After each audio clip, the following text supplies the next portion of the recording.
दोस्तों नमस्कार, जोहार। ही चलते हैं झारखंड सुबह की ताजा खबरों की ओर। लेकिन उससे पहले अगर आपने अभी तक इस चैनल को सब्सक्राइब नहीं किया तो कर लें, जिससे कि आपको झारखंड सुबह की ताजा खबर रोजाना मिलती रहे। पहली और बड़ी खबर, 2024 के चुनाव में जीत की रणनीति हुई तैयार। झारखंड में सभी 14 सीटों पर भाजपा ने रखा जीत का लक्ष्य। प्रदेश प्रभारी सभी जिलों में कार्यकर्ताओं से करेंगे मुलाकात। भारतीय जनता पार्टी ने लोकसभा चुनाव जीत के लिए अभी से तैयारी तेज कर दी है। लोकसभा चुनाव 2024 में होना है और अभी से भारतीय जनता पार्टी ने अपना लक्ष्य तय कर लिया है। झारखंड में लोकसभा की 14 सीटें हैं और पार्टी यहां पर सभी 14 सीटों पर कब्जे की रणनीति बना चुकी है। भारतीय जनता पार्टी झारखंड में सभी 14 सीटों पर कब्जा करेगी और यही लक्ष्य लेकर भारतीय जनता पार्टी ने लक्ष्मीकांत वाजपेयी को नए प्रदेश प्रभारी के रूप में नियुक्त किया है। अगली खबर, जमशेदपुर के पूजा कमेटियों को करनी होगी पार्किंग की व्यवस्था। बड़े पंडालों में होगा चलंत शौचालय। दुर्गा पूजा के दौरान पंडालों से कुछ दूरी पर वाहनों की पार्किंग की व्यवस्था करनी होगी और इसके लिए जिला प्रशासन ने पूजा कमेटियों को इसकी व्यवस्था करने को कहा है। दुर्गा पूजा केंद्रीय शांति समिति की बैठक में जमशेदपुर में विधि व्यवस्था और अन्य व्यवस्थाओं पर चर्चा की गई। बैठक में जिले के उपायुक्त विजय जाधव, वरीय पुलिस अधीक्षक प्रभात कुमार मौजूद थे। अगली खबर, आदिवासी नेता सालखन बोले रेल चक्का जाम करना सही नहीं। कुर्मी को एसटी में शामिल करने की मांग पर चल रहे प्रोटेस्ट पर पूर्व सांसद ने दी प्रतिक्रिया। एसटी में शामिल करने की मांग पर पश्चिम बंगाल में रेल चक्का और नेशनल हाईवे जाम करने के मामले में पूर्व सांसद सह आदिवासी सेंगल अभियान के राष्ट्रीय अध्यक्ष सालखन मुर्मू ने अपनी प्रतिक्रिया दी और कहा कि कुर्मी समाज का अनिश्चितकालीन रेल और हाईवे जाम करना सही नहीं है। सांकेतिक रेल रोड चक्का जाम करना चाहिए था।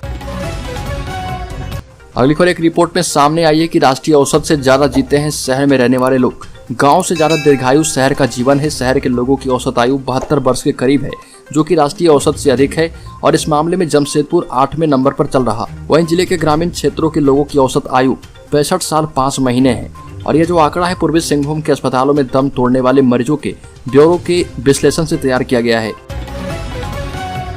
अगली खबर, मोरहाबादी मैदान में गैंगवॉर का मास्टरमाइंड गिरफ्तार। राजधानी रांची के मोरहाबादी मैदान में मारे गए गैंगस्टर कालू लामा के मुख्य सूत्रधार शार्प शूटर सोनू शर्मा को पुलिस ने गिरफ्तार किया है। पुलिस लंबे समय से इसकी तलाश में छापेमारी कर रही थी। कालू लामा की हत्या के बाद सोनू शर्मा फरार चल रहा था। लंबे समय से वह झारखंड से बाहर था। पुलिस सूत्रों के मुताबिक वह बिहार के किसी इलाके में छिपा था। कई मामलों में पुलिस उसकी तलाश कर रही थी तो वह 3 बड़े मामलों में शामिल था। इन मामलों में भी पुलिस लंबे समय से उसकी तलाशी ले रही थी। अगली खबर, आज से 9 दिन 9 रूपों की पूजा शुरू हो गई है। 26 सितंबर से 9 दिन तक मां दुर्गा के 9 रूपों की पूजा होगी और 10वें दिन प्रतिमा विसर्जन किया जाएगा। हर तरफ अभी से पूजा की धूम है। बड़े और भव्य पंडाल बनाए जा रहे हैं। झारखंड में 4 ऐसे स्थान हैं जहां पर 16 दिनों तक दुर्गा पूजा होगी। लातेहार के चंदवा में उग्रतारा मंदिर, बोकारो कोलेवंती मंदिर, चाईबासा केरा मंदिर एवं सरायकेला में राजागढ़ स्थित मां पावड़ी मंदिर में विशेष अनुष्ठान किया जाता है।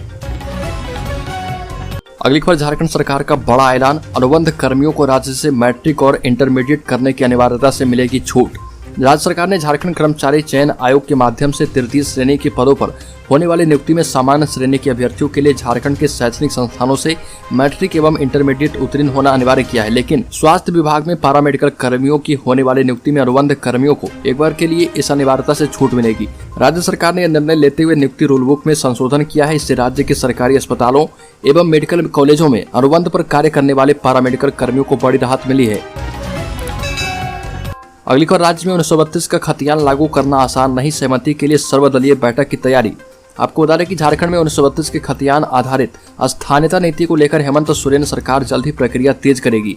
राज्य मंत्री परिषद में इस संबंध में सैद्धांतिक निर्णय हो चुका है और इससे संबंधित विधेयक झारखंड विधानसभा में पेश होगा। विधायी औपचारिकता पूरे करने के बाद इसे राज्यपाल रमेश बैस के पास स्वीकृति के लिए भेजा जाएगा। इन प्रक्रियाओं के पहले राज्य सरकार सभी राजनीतिक दलों को विश्वास में लेने की कोशिश कर सकती है। इसके तहत सर्वदलीय बैठक बुलाया जा सकता है जिसमें सभी दलों के प्रतिनिधि उपस्थित होंगे।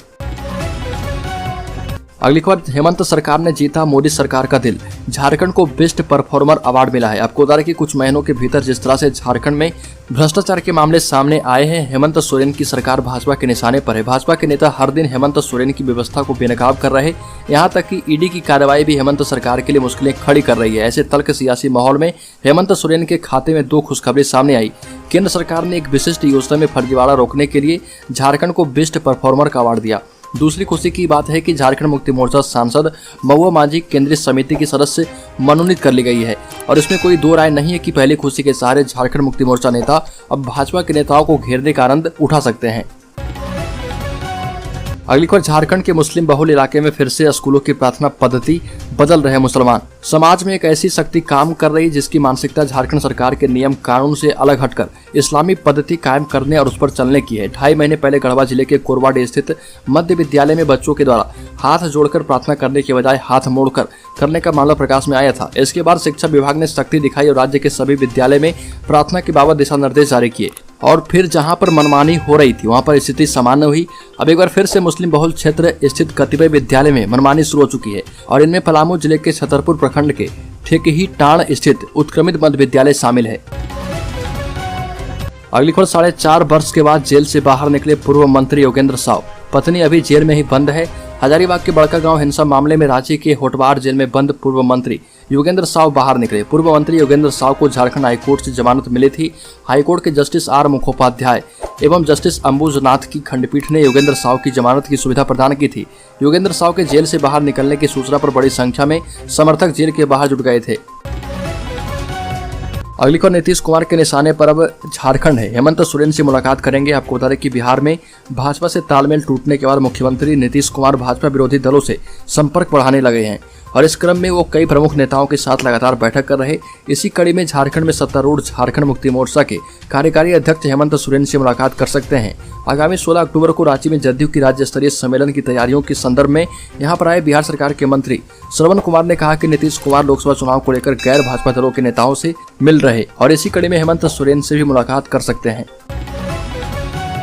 अगली खबर, झारखंड के पश्चिमी सिंहभूम में सर्विस रिवॉल्वर में मैगजीन लोड करने के दौरान चली गोली। एसटीएफ जवान रिम्स रेफर।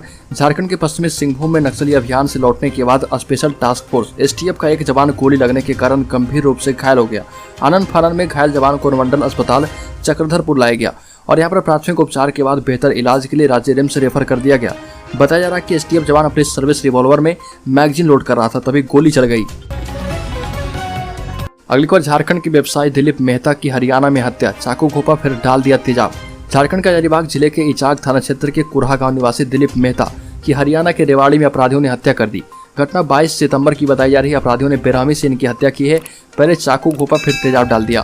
देर शाम तक शव को लेकर परिजनों के कुरहा गांव पहुंचने की सूचना है। मृतक दिलीप मेहता की 3 पुत्रियां एवं 1 पुत्र है। हत्या के बाद से पत्नी एवं बच्चों का रो रो कर बुरा हाल है। अगली खबर, महंगी गाड़ियों के शौक पर गिरे हेमंत सोरेन। बीजेपी ने बोला जमकर हमला। झारखंड के मुख्यमंत्री हेमंत सोरेन को भी गाड़ियों के प्रति ऐसा शौक जगा है। प्रत्येक 6 महीने में नई नई गाड़ियां उनके कारकेट में परिवर्तित हो रही है। कुछ दिन पहले ही सीएम हेमंत सोरेन के कारकेट में BMW कार सम्मिलित हुई थी। वहीं अब 1.25 करोड़ की लागत वाली ऑडी Q7 के लिए विभाग ने अनुमति दे दी है। यह तमाम आरोप झारखंड बीजेपी के प्रदेश प्रवक्ता प्रतुल सहदेव ने लगाया। भाजपा प्रवक्ता प्रतुल सहदेव ने कहा कि जिस प्रदेश की निर्धन आदिवासी मूलवासी जनता को 2 समय का भोजन नसीब नहीं होता, प्रदेश का सीएम जो खुद को निर्धनों का बेटा कहता है, मगर उसे गरीब जनता की चिंता से अधिक अपने महंगे कार की चिंता है। अगली खबर, झारखंड के पलामू में विवाहिता से गैंगरेप। पुलिस ने 2 आरोपियों को किया गिरफ्तार। पलामू जिले के सतबरबा थाना क्षेत्र के बरकोलिया भलवही गांव पहाड़ी के समीप 22 वर्षीय विवाहिता के साथ 6 लोगों के द्वारा गैंगरेप का मामला प्रकाश में आया। पुलिस ने घटना की पुष्टि करते हुए इसमें शामिल बकोरिया गांव के भोला राम एवं धर्मेंद्र राम को गिरफ्तार किया है। घटना में शामिल शेष आरोपितों की गिरफ्तारी के लिए छापेमारी चल रही है। अगली खबर, झारखंड में हाथियों और इंसानों के संघर्ष में 8 महीने में 55 लोगों और 10 हाथियों की मौत। आपको बता दें कि झारखंड में हाथियों और इंसानों के बीच संघर्ष का सिलसिला थम नहीं रहा। केवल इस साल के बीते 8 महीने की बात करें तो हाथियों के हमले में जहां 55 लोगों ने जान गंवाई है, वहीं अलग अलग वजहों से 10 हाथियों की मौत हुई। अगली खबर, 7 साल के बाद सोनिया गांधी से मिले लालू और नीतीश। बिहार के मुख्यमंत्री सीएम नीतीश और राजद चीफ लालू यादव ने कांग्रेस अध्यक्ष सोनिया गांधी से उनकी आवास पर मुलाकात की और यह मुलाकात करीब 1 घंटे तक चली। मुलाकात के बाद नीतीश कुमार ने कहा कि हम देश में कई दलों को एकजुट करना चाहते हैं। सोनिया गांधी ने 17 अक्टूबर को कांग्रेस पार्टी का नया अध्यक्ष चुने जाने के बाद फिर से मिलने के लिए कहा है। वहीं लालू यादव ने कहा कि हमें बीजेपी को हटाना है और देश को बचाना है। जिस तरह से हमने बिहार में बीजेपी को हटाया था, उसी तरह से हम सभी को एक साथ आना होगा। अगली खबर, मध्य प्रदेश के कोनों में लाए गए चीतों की सुरक्षा में लगाए गए हाथी।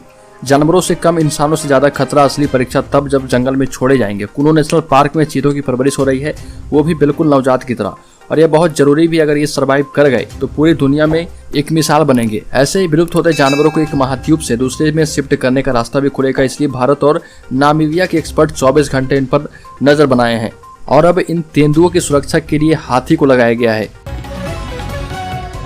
अगली खबर, प्रधानमंत्री मोदी ने नामीबिया से कूनो नेशनल पार्क लाए गए चीतों के नाम मांगे हैं। मन की बात में पीएम मोदी ने कहा कि पिछले दिनों चीतों ने सभी का ध्यान आकर्षित किया। देश के हर हिस्से से चीतों के आने पर खुशी जताई गई। देश भर के लोगों का एक कॉमन सवाल है कि चीतों को देखने का मौका कब मिलेगा। हालांकि पीएम मोदी ने इस पर कोई जवाब नहीं दिया, लेकिन कहा कि चीतों के नामकरण किए जा रहे हैं और इसके लिए पीएम मोदी ने देशवासियों से इन चीतों के नामकरण के लिए विभिन्न नामों को मांगा है।